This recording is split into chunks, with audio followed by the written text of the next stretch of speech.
Welcome to knowledge atom. पढ़ते हैं total internal reflection क्या होता है। तो देखिए, अगर हम डेफिनेशन की बात करें तो डेफिनेशन कुछ इस प्रकार है कि जब भी light obliquely denser medium to rare medium में ट्रैवल करे और उसका इंसिडेंट एंगल एक्सीड कर जाए, यानी कि क्रिटिकल एंगल से बड़ा हो, तो लाइट क्या करती है, रिफ्लेक्ट हो जाती है वापस डेंसर मीडियम में ही। इसी प्रोसेस को हम क्या कहते हैं, टोटल इंटरनल रिफ्लेक्शन। यानी कि कुछ ऐसा समझ लीजिए कि यहाँ पे मीडियम है, ये ऊपर वाला डेंसर मीडियम, ये नीचे वाला रेयर मीडियम। यहाँ से लाइट कुछ आई, इसका जो इंसिडेंट एंगल था नॉर्मल के साथ, ये नॉर्मल होता है, उसके साथ अगर ये क्रिटिकल एंगल से ज़्यादा बड़ा एंगल बनाती है ना, जैसे कि सपोज के लिए कि यहाँ पे क्रिटिकल एंगल है और इससे हमने बड़ा बना दिया इसका एंगल, यहाँ से सपोज कि ये लाइन, मतलब ये इंसिडेंट रे आ रही है और टकरा कर ये वापस चली जा रही है, क्योंकि ये क्रिटिकल एंगल से इंसिडेंट एंगल बड़ा है, तो वापस ये डेंसर मीडियम में वापस रिफ्लेक्ट हो जा रही है। तो इसी को हम बोलते हैं टोटल इंटरनल रिफ्लेक्शन। और ये क्रिटिकल एंगल क्या है, तो देखिए बताता हूँ मैं अभी आपको। जैसा कि आप इस फिगर में देख रहे हैं, देखिए ये है नॉर्मल और यहाँ पे दो मीडियम दिए हैं, एक डेंसर एक रेयरर। इंसिडेंट रे आती है, आने को हम बोलते हैं इंसिडेंट होना, इंसिडेंट हुई और ये नॉर्मल, इसका मतलब जो इस वाली जो मीडियम से हमेशा ये परपेंडिकुलर होता है, राइट, जो आपको फिगर में दिख भी रहा होगा। तो इंसिडेंट हुई यहाँ पे और ये कुछ इस प्रकार से रिफ्लेक्ट हो जाती है अपनी, मतलब सीधी ना जाकर थोड़ा सा बेंड होती है। फिर हम इसके एंगल को थोड़ा इंक्रीज करते हैं इसके नॉर्मल के साथ, मतलब पहले थोड़ा कम था ये वाला जो एंगल है, अब हमने इंक्रीज कर दिया। तो ये क्या है, पहले ये रिफ्लेक्ट हुई, पहले ज़्यादा इनके बीच में गैप था, अभी क्या है कम होता जा रहा है। फिर इस एंगल को और बढ़ाते हैं, फिर ये और चिपक के जाती है। फिर लास्ट में क्या होता है, हम जितना इस एंगल को बढ़ाते हैं, यानी जब ये क्रिटिकल एंगल से ज़्यादा मतलब बड़ी एंगल बन जाती है, तो ये क्या है, वापस डेंसर मीडियम में ही चली जाती है, राइट। ये होता किस तरीके से, मैं एक बार फिर से बताता हूँ आपको। देखिए, एक बार इसको मिटा लेते हैं। हाँ देखिए, जैसे कि यहाँ पे ये मीडियम है दो, एक डेंसर ये एक रेयरर, राइट। और यहाँ पे इसका नॉर्मल है, ये नॉर्मल है जो कि परपेंडिकुलर है इन दोनों मीडियम के, राइट। तो देखिए होता क्या है कि इंसिडेंट एंगल तो कहीं पे भी आ सकता है, कभी यहाँ से आ सकता है, यहाँ से कहीं से भी आ सकता है, ओके। तो होगा क्या, जब भी जैसे कि सपोज कीजिए कि इंसिडेंट हुई यहाँ पे, ये इंसिडेंट आई, एक रे इंसिडेंट हो रही है। अगर यहाँ पे मीडियम नहीं होता तो ये कैसे ट्रैवल करता है, ऐसे ऐसे ऐसे, राइट। तो यहाँ पे दो रीजन है, मतलब रे को जाने के लिए दो रीजन है, एक ये वाला रीजन, एक ये वाला रीजन। जो ये वाला रीजन है ना, ये होता है टूवर्ड्स नॉर्मल, यानी नॉर्मल के करीब, यानी ये जो नॉर्मल है इसके टूवर्ड्स होता है। और इस वाले रीजन को हम बोलते हैं अवे फ्रॉम नॉर्मल। तो जब भी एक आप ट्रिक टाइप की याद रखिए कि जो है ना, डेंसर मीडियम से रेयरर मीडियम में जब भी जाना, तो यहाँ पे ए लगा दीजिएगा, DRA, यानी ड्रा, ठीक है। तो ये ड्रा हो जाता है, यानी कि डर जाता है, ऐसा कुछ समझ लीजिए। तो होगा क्या, जब भी डेंसर मीडियम से रेयर मीडियम में जाता है तो ये हमेशा इस वाले यानी अवे वाले में जाएगा। ये अवे वाला होता है, ये टुवर्ड्स नॉर्मल होता है, तो इस वाले रीजन में जाएगी इस तरीके से। तो ये कहीं पे भी हो सकता है, यहाँ पे भी हो सकती है, राइट। किसी मतलब अगर ये इंसिडेंट रे आ रही है तो इधर भी जा सकती है, इधर भी जा सकती है, इधर भी जा सकती है, इस तरीके से चलती जाएगी। लेकिन ये होगी कब, कब किस कंडीशन में ये हो वाला पाथ फॉलो करेगी, ये वाला। तो ये होता है इनके इंसिडेंट एंगल के ऊपर डिपेंड होता है। सपोज कीजिए कि जो हमारे पास ये जो इंसिडेंट एंगल है पहले यहाँ पे है, तो जो ये रीज़न है वो करीब यहाँ होगा। हम इस एंगल को और बढ़ाएंगे, मतलब नॉर्मल के साथ, तो ये यहाँ पे पाथ को फॉलो करेंगे, इस तरीके से ऐसे करेंगे, तो धीरे धीरे ये यहाँ पे जाएगी। एक टाइम ऐसा आएगा ना कि हम मतलब जो एंगल, मतलब नॉर्मल के साथ जो इंसिडेंट एंगल का रहता है एंगल, देखिए यहाँ पे होता है क्रिटिकल एंगल। इस एंगल से जैसे ही इस एंगल से एक्सीड कर जाएगा ना ये, मतलब एंगल आई, यानी कि क्रिटिकल एंगल से जैसे ही बड़ा हो जाएगा, ये क्या है, इस मीडियम में जाने के बजाय वो वापस टकरा के डेंसर मीडियम में ही चला जाएगा, यानी डेंसर मीडियम से आया एंड रिफ्लेक्ट होकर वापस उसी मीडियम में चला गया। इसी को हम बोलते हैं टोटल इंटरनल रिफ्लेक्शन। कंडीशन की बात करते हैं कि इंटरनल रिफ्लेक्शन होने के लिए कंडीशन क्या है। तो देखिए, जब भी लाइट एंटर करे ना ऑब्लिकली, तो डेंसर मीडियम से रेयरर मीडियम होना चाहिए, पहला तो ये है, सॉरी। और दूसरा क्या है कि जो इंसिडेंट एंगल है ना, एंगल ऑफ इंसिडेंट या इंसिडेंट एंगल, वो हमेशा क्रिटिकल एंगल से बड़ा होना चाहिए। तभी क्या होगा, यहाँ पे लाइट का रिफ्लेक्शन होगा वापस डेंसर मीडियम में, ओके। अब हम बोलते हैं क्रिटिकल एंगल क्या है। तो देखिए, दो यहाँ पे जैसे मीडियम है, ये डेंसर मीडियम है, ये रेयरर मीडियम है। तो जो नॉर्मल होता है ना, ये नॉर्मल रहता है इसका, ये हमेशा परपेंडिकुलर होता है, यानी कि जो रिफ्रैक्शन होता है ना, एंगल ऑफ रिफ्रैक्शन इसी को बोलते हैं, क्योंकि दो मीडियम है, एक डेंसर है एक रेयरर है। तो यहाँ पे तो रिफ्रैक्शन है कि बैंड होना लाइट का, तो ऐसे ही तो बैंड होगा, लाइट यूँ आती है और बैंड होती है अलग अलग एंगल पे, अलग अलग एंगल पे। तो एंगल ऑफ रिफ्लेक्शन है ना, एंगल ऑफ रिफ्रैक्शन वो कितना होना चाहिए, 90 डिग्री होना चाहिए, उसी को हम क्या कहते हैं, क्रिटिकल एंगल। अब बात करते हैं रेनबो। रेनबो क्या है, तो देखिए एक ये एक होता क्या है, it is a natural spectrum. ये क्या है, नेचुरल स्पेक्ट्रम, यानी कि लाइट की स्कैटरिंग है, जहाँ पे एक वाइट लाइट आती है और वो रिफ्रैक्ट होकर 7 कलरों में एक स्पेक्ट्रम बना लेते, एक बैंड बना लेते कलर का, उसी को बोलते हैं। तो ये क्या है, ये एक नेचुरल स्पेक्ट्रम है, या यूं समझ लिया कि लाइट का एक बैंड है या कलर बैंड है, अपियरिंग इन द स्काई, जब कहाँ पे, आसमान के अंदर अपीयर होती है, हमें नजर आती है। कब होती है, तो ये होती है जब रेन शावर, यानी कि जब बारिश होने के बाद हमें ये नजर आता है। ये जो पैटर्न नजर आता है ना, एक कलर बैंड, आपने कई बार नोटिस भी किया होगा, राइट। उसमें क्या होता है, 7 कलर होते हैं, 7 कलर का एक बैंड बन जाता है, उसी को हम क्या कहते हैं, रेनबो। अब बात करते हैं ये बनता कैसे है। देखिए यहाँ पे क्या होता है, रेनबो हमेशा ऑब्जर्व कब होता है, सन के ऑपोजिट डायरेक्शन में, राइट। सन का जब भी, सन जो है ना, सन के हमेशा ऑपोजिट में ही रेनबो बनता है। और जब ये होता है, रेनबो की जब फॉर्मेशन होती है, तो उसमें क्या क्या फेनोमेना इन्वॉल्व होते हैं, तो देखो, होता है यहाँ पे डिस्पर्जन होता है, रिफ्रैक्शन होता है, और इंटरनल रिफ्लेक्शन होता है। ये 3 चीजें होती हैं। तो देखो, मैं वन बाय वन करके आपको बताता हूँ होता क्या है। पहले बताता हूँ डिस्पर्जन के बारे में। देखिए, एक वाइट लाइट आई, यानी कि सनलाइट आई, और एक मीडियम से जैसी पास होती है, जैसे सपोज कर ली कि प्रिज्म है, प्रिज्म से जैसी पास हुई, तो क्या है, उसमें जो लाइट थी, वाइट लाइट, वो स्कैटर होके एक उसने बैंड फॉर्म कर लिया, एक 7 कलर में वो स्प्लिट हो गई। इसी स्प्लिटिंग के पूरे प्रोसेस को, यानी कि जो स्पेक्ट्रम हो रहा है यहाँ पे, उसी को हम क्या कहते हैं, डिस्पर्जन ऑफ लाइट, राइट। और दूसरा आता है रिफ्रैक्शन। रिफ्रैक्शन क्या है, refraction means bending of light. Bending of light कब होती है, जब एक लाइट आती है मीडियम, यानी एक मीडियम से दूसरे मीडियम में, denser medium to rarer medium, या फिर rarer medium to denser medium, किसी भी मीडियम में हो सकता है। तो ये क्या होगा, ये बेंड हो जाएगी हल्की सी, ये सीधी ट्रेवल करने के बजाय हल्की सी बेंड हो जाएगी, आई बेंड होगी किसी भी एंगल पे। तो इसी को हम क्या कहते हैं, रिफ्रैक्शन, यानी बेंडिंग ऑफ लाइट को ही हम क्या कहते हैं, रिफ्रैक्शन। अब बात करते हैं इंटरनल रिफ्लेक्शन की। इंटरनल रिफ्लेक्शन यानी कि 2 मीडियम रहता है, यहाँ पे denser medium to rarer medium, और यहाँ पे नॉर्मल रहता है हमारा। तो इंसिडेंट एंगल जब भी, मतलब इस क्रिटिकल एंगल से बड़ा होगा, यानी क्रिटिकल एंगल यानी जो नॉर्मल के साथ हम एंगल को मेजर करते हैं, उस क्रिटिकल एंगल से जब भी बड़ा होगा, तो क्या होगा, रिफ्लेक्ट होकर वापस उसी मीडियम में, यानी कि डेंसर मीडियम से डेंसर मीडियम में ही चली जाएगी, राइट। तो उसको हम क्या कहते हैं, उस पूरे प्रोसेस को बोलते हैं इंटरनल रिफ्लेक्शन। अब इन तीनों का यूज होता है रेनबो फॉर्मेशन में। तो देखिए होता क्या है, जब बारिश होती है ना, तो जो वाटर के ड्रॉपलेट्स होते हैं, ड्रॉपलेट्स, वो एयर में सस्पेंडेड रहते हैं, यानी हवा में कहीं ना कहीं रह जाते हैं। तो जैसी जो लाइट की रे होती है उस ड्रॉपलेट पे पड़ती है, तो वो जो ड्रॉपलेट है ना, ग्लास प्रिज्म की तरह बिहेव करने लग जाता है। तो ग्लास प्रिज्म की तरह बिहेव करेगा, तो वहां पे क्या होगा, लाइट का होगा डिस्पर्जन होगा, राइट। उसके बाद जब लाइट एंटर करेगी रेन ड्रॉप के अंदर, तो सबसे पहले क्या होगा, रिफ्रैक्ट होगा। रिफ्रैक्ट यानी क्या होगा, लाइट बैंड होगी, यानी कि सपोज कीजिए कि यहाँ पे एक वाटर ड्रॉपलेट है, यहाँ पे लाइट आई, राइट। तो ये यूं जाने के बजाय हल्की सी बैंड हो गई, राइट। तो ये क्या हुआ, रिफ्लेक्ट हुई। रिफ्लेक्ट होने के बाद, जैसे रिफ्लेक्ट होते ही उसके बाद जो लाइट थी वो 7 कलर में स्प्लिट हो गई, एक बैंड बना लिया। तो यहाँ पे क्या है, डिस्पर्स हुई लाइट। उसके बाद क्या है, जब द लाइट रिफ्लेक्ट्स इंटरनली, और उसके बाद इंटरनली वो रिफ्लेक्ट होती रहती है, उसी वाटर ड्रॉपलेट के अंदर रिफ्लेक्ट होती जा रही है, होती जा रही है, होती जा रही है, राइट। और रिफ्लेक्ट होने के बाद, जो इंटरनली रिफ्लेक्ट हो रही है वाटर ड्रॉपलेट के अंदर, उसकी वजह से क्या होगा, एज इट कम आउट, जैसे ये बाहर आएगी ना, ड्रॉपलेट जैसे ड्रॉपलेट के जैसे अंदर जैसे गई, यहाँ पे बेंडिंग हुआ, रिफ्रैक्शन हुआ, डिस्पर्जन हुआ, और इंटरनल रिफ्लेक्शन हुआ, तो बाहर आएगी ना, तो एक 7 कलर का एक बैंड सब फॉर्म कर देगी उस वाटर ड्रॉपलेट के बाहर।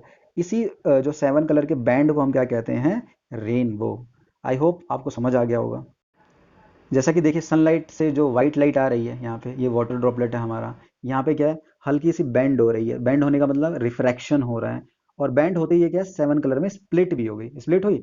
फिर यहाँ पे क्या है, एक दूसरा मीडियम बन गया, इस मीडियम से लाइट क्या है, रिफ्लेक्शन होने लग गया, यानी डेंसर मीडियम में थी और डेंसर मीडियम में मुड़ गई, राइट। आई मुड़ गई, यानी आई रिफ्लेक्ट हो गई 7 कलर में। तो यहाँ पे क्या हुआ, सबसे पहले रिफ्रैक्शन हुआ, रिफ्रैक्शन होने के बाद स्प्लिटिंग ऑफ लाइट हुआ, यानी कि 7 कलर का बैंड बना, तो डिस्पर्जन हो गया। और फिर इसी में टकरा कर जब, यानी कि रिफ्लेक्शन होता जा रहा है इस ड्रॉपलेट के अंदर, तो यहाँ पे क्या हो रहा है, TIR, यानी टोटल इंटरनल रिफ्लेक्शन हो रहा है। और जब ये बाहर आती है ना, तो इस 7 कलर का एक बहुत ही सुंदर सा एक पैटर्न बना लेती है, उसी को हम क्या कहते हैं, रेनबो। आपने देखा ही होगा, बहुत प्यारा होता है।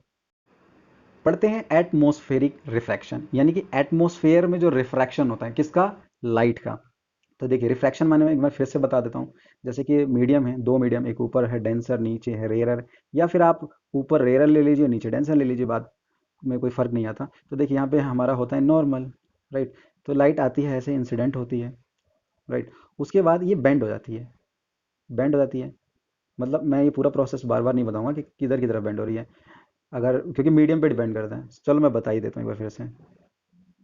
यहाँ पे क्या है कि सपोज कीजिए यहाँ पे डेंसर मीडियम, यहाँ पे रेयर मीडियम, ये है इसका नॉर्मल, और लाइट यूं आई, ये सीधे जाने के बजाय, यानी कि अगर हम एक्सटेंड करें सीधा सीधा तो एक ऐसा पाथ फॉलो करेगा, लेकिन यहाँ पे डी आर ए होगा, यानी अवे फ्रॉम, यहाँ पे क्या होगा, अवे फ्रॉम नॉर्मल जाएगा, यानी कि इस वाले रीजन में ऐसे बेंड हो जाता है।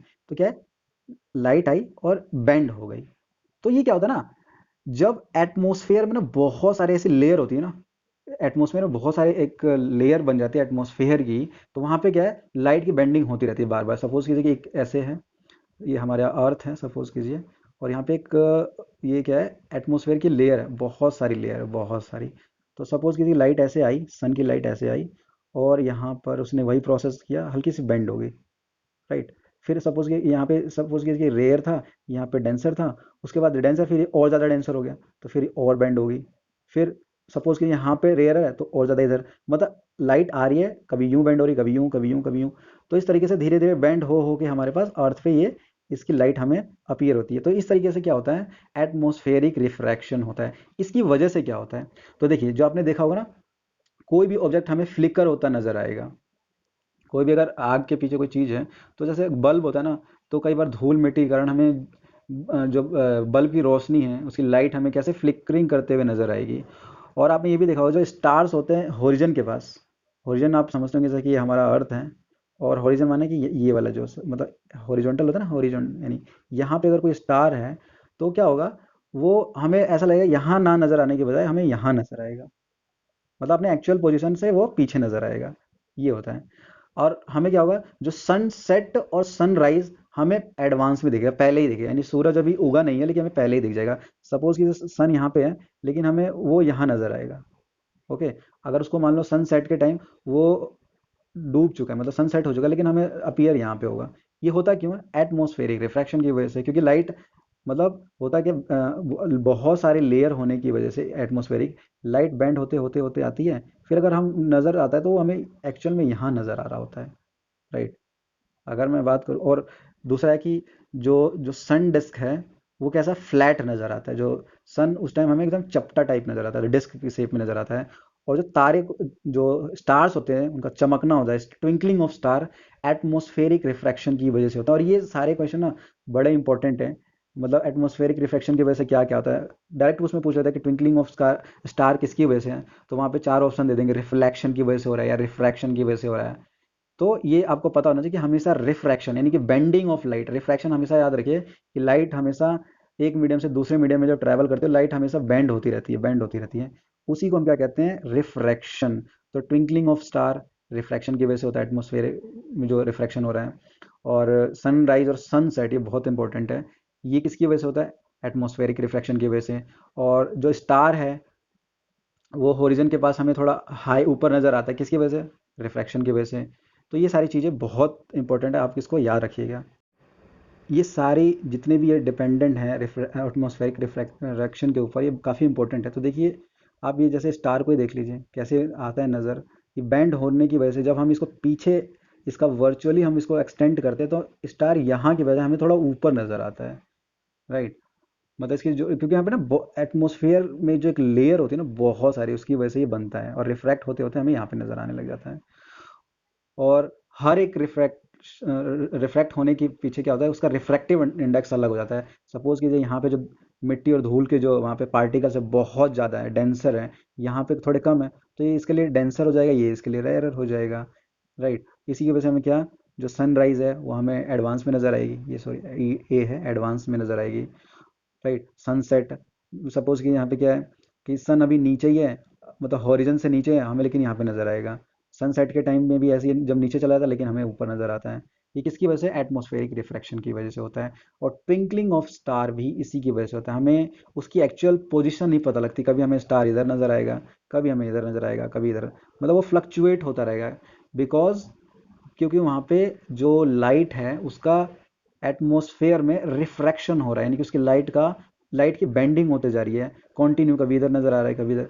और जो हम एक्चुअल हमें पोजीशन कभी इधर नजर आती है, मतलब स्लाइटली हमें फ्लक्चुएट नजर आती है, राइट। अब ये कह रहा है कि देखिए हमें प्लैनेट क्यों नहीं ट्विंकल होते नजर आते हैं, क्योंकि देखिए ये होता ही इसलिए ना कि एक तो जो प्लैनेट हैं वो बहुत ही नज़दीक होते हैं as compare to star, right. और जो उनकी लाइट होती है हल्की फुल्की रिफ्रैक्शन, लेकिन वो इतनी ज़्यादा नहीं होती कि मतलब वो इसको शो कर सके, राइट। मतलब उसका साइज एक तो बहुत अर्थ से बहुत उनका डिस्टेंस बहुत ज़्यादा कम मतलब नज़दीक है एज कम्पेयर टू स्टार, इसकी वजह से नहीं हो पाती। और बाकी जो तारे वगैरह होते हैं जितने भी स्टार्स हैं वो बहुत ज़्यादा डिस्टेंस होने की वजह से उनकी जो लाइट हमारे अर्थ पे आते आते काफ़ी लाइट ईयर लग जाते हैं। तो उसकी वजह से क्या है वहाँ पे रिफ्रैक्टिव इंडेक्स बहुत मतलब उनकी रिफ्रैक्शन बहुत ज़्यादा हो जाता है, राइट। पढ़ते हैं स्कैटरिंग इफेक्ट क्या होता है। तो देखिए ये होता है spreading of light in various direction by colloidal. जब भी कोलाइडल पार्टिकल होते हैं ना वहाँ पे जैसे सपोज यहाँ पे एक लाइट आ रही है, यहाँ पे पार्टिकल्स हैं काफ़ी सारे, तो ये लाइट क्या है ना अलग अलग डायरेक्शन में क्या है फैल जाएंगी, स्कैटर हो जाएंगी, राइट। इसी को हम कहते हैं स्कैटरिंग इफेक्ट। और ये डिपेंड किस पे करता है, तो ये डिपेंड करता है वेवलेंथ, लाइट की वेवलेंथ पे करता है, क्योंकि लाइट के अंदर जो व्हाइट लाइट में कितने कलर होते हैं, 7 कलर होते हैं विब ग्योर। तो उनकी जो लाइट की जो वेवलेंथ होती है ना अलग अलग होती है, तो उसी पर डिपेंड करता है। वो क्या होता है रेसिप्रोकल होता है वेवलेंथ के। वेव लेंथ यानी वेव की जो लेंथ है, राइट। कोई बहुत ज़्यादा छोटी होती है, कोई बहुत ज़्यादा, और कोई बहुत ज़्यादा बड़ी। जैसे रेड वाली जो होती है, रेड कलर की जो लाइट होती है उसकी वेवलेंथ सबसे बड़ी है, इसलिए वो क्या है डेविएट भी नहीं हो पाती और ना ही उसका स्कैटरिंग हो पाता है, राइट। और देखिए होता क्या है, एक होता है टिंडल इफेक्ट, ये बहुत ज़्यादा इंपॉर्टेंट है। देखिए जब लाइट पास होती है एक कोलाइडल पाथ से, तो वो पाथ कैसा है ना विजिबल हो जाता है। इसी इफेक्ट को हम बोलते हैं टिंडल इफेक्ट, राइट। और ये होता कब है, देखिए जब ये होता है ना, देखिए होता क्या है कि जब भी कोई वेंटिलेटर है या कोई स्लिट है, वहां से जब लाइट आती है ना एंटर करती है, तो आपने नोटिस किया होगा कि उस पाथ में जितने भी डस्ट हैं वो हमें नजर आने लग जाते हैं, वो विजिबल हो जाता है, वो जो पाथ है एकदम विजिबल हो जाता है। या आपने देखा होगा जो कैनोपी ट्रीज होते हैं फॉरेस्ट वगैरह में, वहां से जो लाइटें निकलती हैं उसमें क्या है सारे जो पाथ है विजिबल हो जाते हैं, हमें जितने भी छोटे छोटे पार्टिकल हैं डस्ट के वो हमें नजर आने लगे थे। वो किसकी वजह से होता है, टिंडल इफेक्ट की वजह से होता है, राइट। और ये होता कब है, ये होता है कोलाइडल, जब उससे कोलाइडल पार्टिकल से वो टकराते हैं, इसकी वजह से होता है Tyndall effect. The colour of scatter of light, ये किस पर डिपेंड करती हैं, पार्टिकल के साइज के ऊपर डिपेंड करती हैं। तो देखिए यहाँ पे 3 तरह के पार्टिकल होते हैं, एक होते हैं बहुत ज़्यादा फाइन बहुत ज़्यादा छोटे, एक होता है मीडियम साइज के पार्टिकल, और तीसरा होता है जो लार्जर पार्टिकल बड़े वाले पार्टिकल होते हैं। तो देखिए जो जो बहुत ज़्यादा छोटे फाइन पार्टिकल होते हैं ना बहुत छोटे, वो हमेशा छोटी वेवलेंथ वाली यानी शॉर्टर वेवलेंथ वाले कलर को स्कैटर करते हैं, उसको फैलाते हैं। तो यहाँ पे क्या होता है ब्लू कलर को वो हमेशा क्या करते हैं, जनरली जो छोटे पार्टिकल होते हैं उसको क्या करते हैं ब्लू कलर वाले को स्कैटर करते हैं। तो इस वजह से हमें क्या जितने भी रिवर्स हैं उनके वाटर, या फिर हमें जो जितने भी सी हैं उनका जो कलर है, अगर हम अर्थ से थोड़ा डिस्टेंस मेंटेन करें बहुत दूर जाएं, तो हमें जो नज़र आता है वाटर अर्थ के ऊपर वो हमेशा कैसा नज़र आता है ब्लू कलर का नज़र आता है। और जो मीडियम साइज के पार्टिकल होते हैं वो रेड वाले कलर को स्कैटर करते हैं, रेड वाले कलर को फैला देते हैं। इस वजह से क्या होता है जब भी जो सन है, सन सेट के टाइम और सन राइज के टाइम जब होरिजन पे होता है, तो वहां पे मीडियम साइज के जो पार्टिकल होते हैं वो क्या करते हैं रेड कलर को स्कैटर कर देते हैं। इस वजह से सनसेट और सनराइज के टाइम रेड सॉरी सन हमेशा हमें रेडिश कलर का नजर आता है, रेड कलर का नजर आता है, लाल कलर का प्रतीत होता है। अगर हम बात करें लार्जर पार्टिकल की, तो लार्जर पार्टिकल वो सारे कलर को स्कैटर कर देते हैं। जब सारे कलर को स्कैटर करते हैं तो हमें कैसा व्हाइट कलर का नजर आता है। इसकी वजह से जो आसमान है हमें कई बार व्हाइट कलर का, या फिर जो आसपास हम जो भी कलर देखते हैं जब लाइट पड़ती है तो हमें व्हाइट ही नजर आती है इस वजह से। और अगर हम बात करें रेड कलर, एक और बात मैं बताना चाहता हूँ कि अगर आप जितने भी कलर है ना आप उसको कभी मिक्स करना, जब मिक्स करोगे ना सारे कलर को, तो वो उसका जो रिजल्ट होगा ना वो हमेशा वाइट कलर होगा, वाइट कलर की होती है सारी लाइटें। इसलिए हम कहते हैं जो सनलाइट होती है वो हम उसको क्या कंसिडर करते हैं वाइट, क्योंकि वो वाइट ही होती है। वो जब उसका रिफ्रैक्शन होता है डिस्पर्जन होता है उसके बाद वो 7 कलर देती है, 7 कलर का एक बैंड दे देती है। अगर हम बात करें रेड कलर की लेंथ कितनी है तो कितनी बड़ी होती है ब्लू कलर से, तो ये होती है 1.8 टाइम्स बड़ी होती है ब्लू कलर के। आई होप आपको ये पूरा लेसन समझ आ गया होगा। अगर आपको कुछ नहीं समझ में आता तो you can ask in comment section. Hope you are very happy and enjoying your time. Thank you so much for watching this lesson. Take care.